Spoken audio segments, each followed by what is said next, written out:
What's going on, my people? Today we're gonna be performing an oil change on this 2008 Chevy Tahoe. It should be the same from 2007 all the way to 2014. Should be the same procedure. Um, First thing you have to do, you can always drive your car up a ramps, unless you got like a little hill you can drive the car under and get underneath. Um, you have to always take precautions, guys. You know, Like on this case, I have the jack on this side, and I got some jack stands on the other side to secure the car from falling down. You also have to choke the wheels, the rear wheels, and we're gonna need a whether you get these kind of pliers. This is oil filter pliers to remove the filter, or you can always use an oil filter cap wrench. Like you see, to me, I like this better. You're gonna need an extension for that, and you're gonna need a 15 millimeters socket. The oil, that's gonna be your preference. Me personally, I like to use 10W30 just because my car has a lot of mileage, um, and you see there is high mileage. um, and when it comes to the oil filter, like I say, the name brand is gonna be up to your preference. A lot of people like to use Quaker or Mobile Oil or some other brands. This is what I was given, at the auto parts store, but it's okay though. Let's say you're gonna find out that the oil plug on the carter is underneath the car, and I'm gonna show you right now, guys, where is this thing located at. Of course, don't forget, the oil tray to catch all that oil that is gonna be coming out. So you look underneath the car, you're gonna be able to locate the oil filter right here. So in the other side is gonna be the oil plug right here.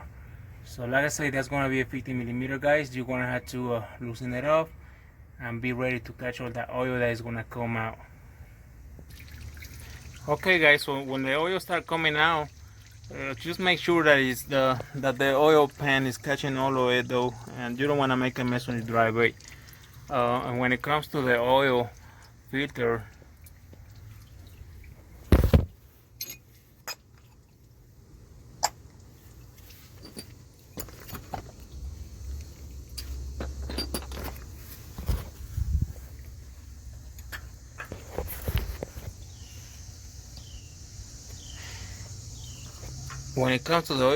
what I like to do is this: just put the cap up in there and just slightly tap it with the okay, guys, so when it comes to the oil filters, you can see already got the oil cap in there. I like to hold it with one hand and then kind of tapping a little bit so it'll go inside the filter. It's gonna be kind of snuggy. So after you do so, that's what I told you was gonna need an extension. That way it'll give you more room to kind of turn it without having to be hitting your hands on these parts over here.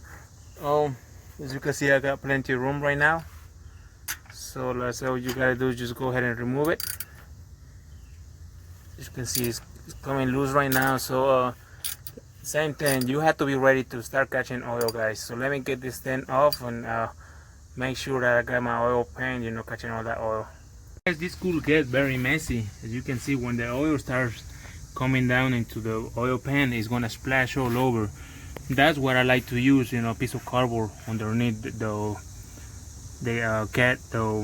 oil pan. And make sure you got some rags, guys. They're gonna come in handy. And a lot of people prefer to take their cars over to a shop to have it replaced over there, to have it changed, and you can avoid the hustle. But I like to do it myself, guys, so I don't think I will never pay 30, 35, 40 bucks or 50 bucks to have my oil change. So guys, I'm gonna go ahead and remove the oil filter. I think it's all already done dripping down. After you get done putting the oil in there, just go ahead and replace the oil cap. Make sure it's snug in there.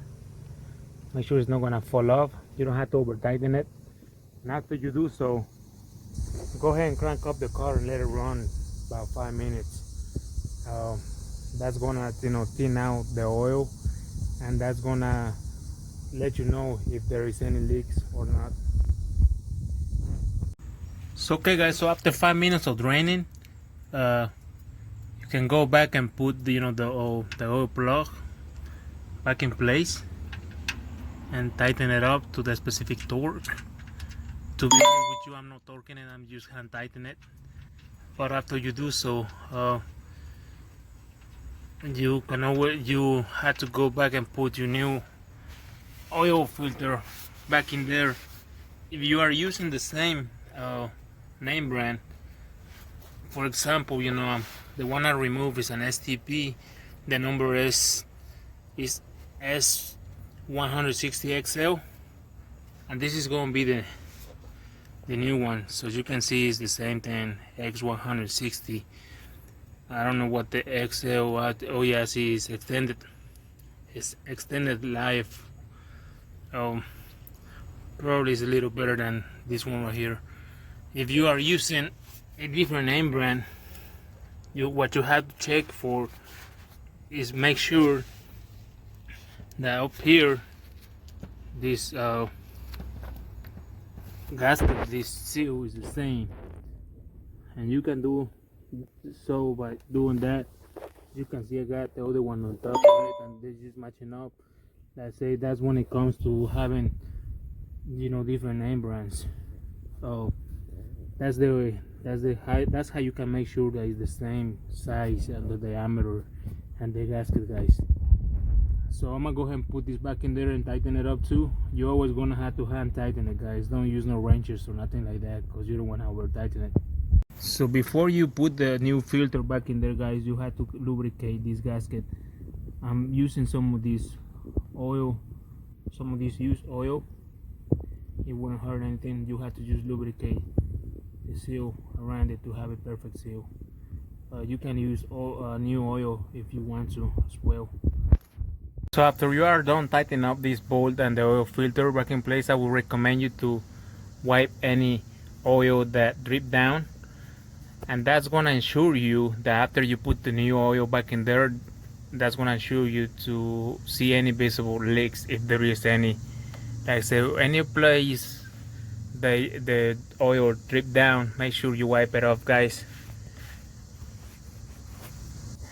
because like I said, that's gonna ensure you to see any leaks if there is any left. So guys, after this has been done, it's time to put the new oil back in there. So you're gonna need a good funnel that's gonna avoid that's gonna keep you from spilling any oil. Like I said, I'm using 10W30 high mileage just because my car has a lot of miles. The name brand and the thickness, that's gonna be up to you. The manufacturer calls for 5W30, I believe. But like I said, guys, I'm gonna go ahead and put this oil back in there. You are gonna need 6 quarters, guys. This right here only holds 5 quarters. 1 gallon is 5 quarters. Like I say, this type of car holds 6 quarters of oil, so you're gonna need an extra quarter. If you got it, guys, go ahead and put it in there, because you want to make sure you got plenty of oil in your engine. You don't want to mess it up.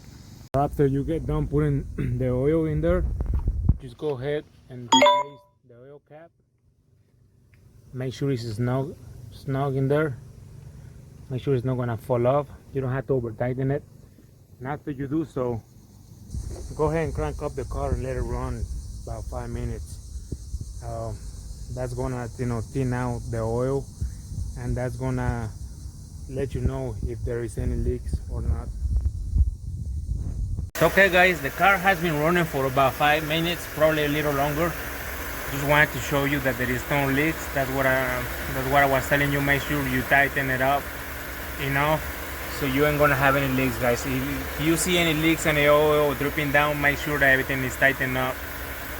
And that's it, guys. I was gonna tell you something else, guys. Guys, after you get done replacing the oil, you're gonna see that that message right there, change engine oil soon.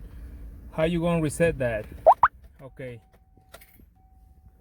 you wanna have the switch on, and then you're gonna go over here where you see that little picture from the car, and you're gonna scroll, you're gonna push on it, scroll until you see that oil light. Once you get there, all you're gonna have to do is press the check mark, and you see that, just press it and keep on pressing it, and that's going to reset it to 100%. That's it, guys. I hope this video comes in helpful. Thank you for watching, guys.